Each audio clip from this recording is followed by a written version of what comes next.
आज मैं आपके सामने एक सत्य घटना को रखना चाहती हूँ। कृपया आप ध्यानपूर्वक सुनें। एक पति पत्नी थे। वो जंगल में झोंपड़ी बनाकर रहते थे, लेकिन उसमें इतनी ही जगह थी कि 2 आदमी मुश्किल से बैठ सकें या सो सकें। बस इतना ही उसमें जगह का होता।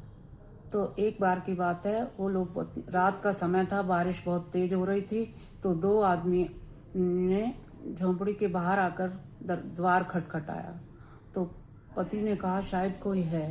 पत्नी बोली अच्छा मैं देखती हूँ। पत्नी ने देखा 2 आदमी दरवाजे पर खड़े थे और वो पूरे भीगे हुए थे।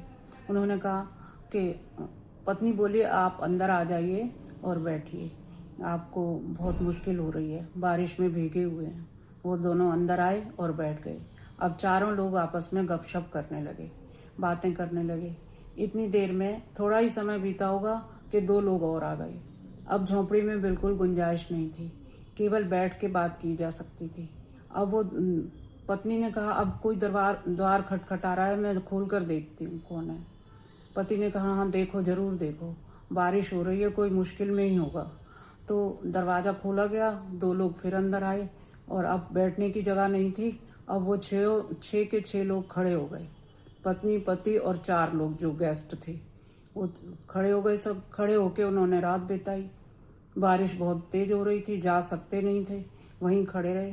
थोड़ी देर बीती तो एक किसी ने और द्वार पे खटका किया, दरवाजे पर आवाज़ आई। तो पति ने कहा देखो शायद कोई और है। पत्नी बोली अच्छा मैं देखती हूँ। पत्नी ने दरवाज़ा खोला तो देखा एक गधे का बच्चा पानी से बरसात में भीगा हुआ, वो भी अंदर आ गया। उसको भी अंदर बुला लिया और पति ने कहा कि कोई बात नहीं, मैं इसे, जगह नहीं है, मैं इसे उठाकर खड़ा हो जाऊंगा। और वो उसे उठाकर सारी रात खड़े रहे।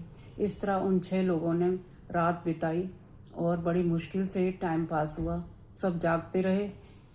सुबह हुई तो उन लोगों ने कहा कि अच्छा अब हम चलते हैं।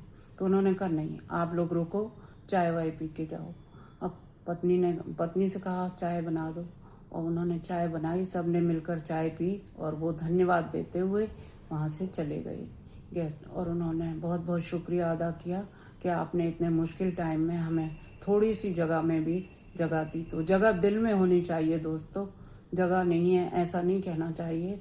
कोई पता नहीं किस मुश्किल से आ रहा है, तो आगे भी हमें ऐसा ध्यान रखना चाहिए अपने जीवन में। कभी भी ऐसी किसी को ज़रूरत पड़े तो हम हमेशा उसके लिए तैयार रहें। बस इतना ही। अगली स्टोरी में फिर मिलेंगे। नमस्ते।